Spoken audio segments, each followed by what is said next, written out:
rise and shout. It's time for What's Trending. You're talking about it, and so are we. It's What's Trending on BYU Sports Nation. The final Independence Tour for BYU football, just over 3 weeks away. That tour begins in Tampa at the home of the Tampa Bay Buccaneers, Raymond James Stadium against USF. In how many days? Countdown to the Bulls. 23 days. 23 days. Michael Jordan. Exact. Yeah. Come on now. We are 3 weeks from Saturday from a game. Not a practice, a game. And BYU has, we think, some things to prove. Certainly, they want to get a little bit of vengeance against USF and Jaren Hall specifically for what happened, and maybe prove some things that the BYU team can go on the road to Florida early in the season, win a game there. But Jerem, it goes without saying, BYU has bigger fish to fry. So specifically, what does BYU have to prove this year in their final year of independence? I'm saying three things, okay? One is BYU proving it's ready to go into the Big 12 and not just be in the Big 12, but compete. In the Big 12, right? You need to show well against Power Fives. You need to win 10-plus games again, right? Yep. If you can do that against this schedule, BYU's got a good team, but like this schedule, you got 4 top 25 teams walking into the season. Hey, that's something.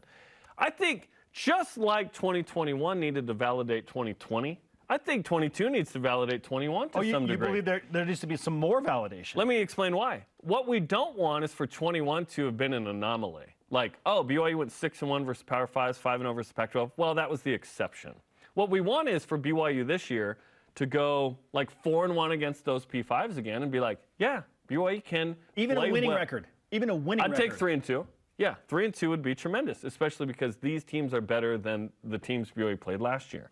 And then the other thing is to finish off the rivals in style. Sure. Or just win, period. Utah State and Boise State are two teams that BYU may not play for a while again. We don't know. Yes. I hope BYU plays Utah State occasionally. Yeah. I don't need a Boise State game anymore because Boise State's a good program. You're playing a Power 5 schedule. I would like to play Utah almost every year. It sounds like, well, I'd like to play them every year. But it sounds like BYU and Utah aren't going to play every year. We're thinking, I don't know, 6 to 8 times a decade. So finish off the rivals. Utah State, you're not complaining about. Boise State won last year. We know all that drama. So those are the three things that stick out that BYU sort of has to prove this year. Sure. Everybody's watching BYU under a microscope, especially in Big 12 country. All right, what are the Cougars made of? Let's see. Like, we know what they did last year. But now that they have the Power 5 invite, and it's been a little while, and we're bearing down on that date, like, they're going to be under a microscope for sure. Like, are they really a Power 5 team? Can they really compete in the Big 12? Let's see. They'll have Texas and Oklahoma in there for the first few years. Is BYU a team that can actually win a Big 12 title?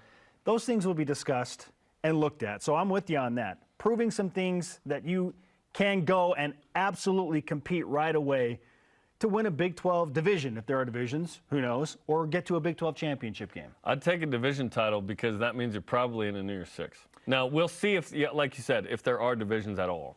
The second thing that I thought about was BYU has some individuals that need to prove their mettle and their worth in NFL eyes. Yeah. Like, this season is so critical for a guy like Jaren Hall. Mm-hmm. This could legitimately, like, if he plays okay, maybe he's like a 5th or 6th round draft pick.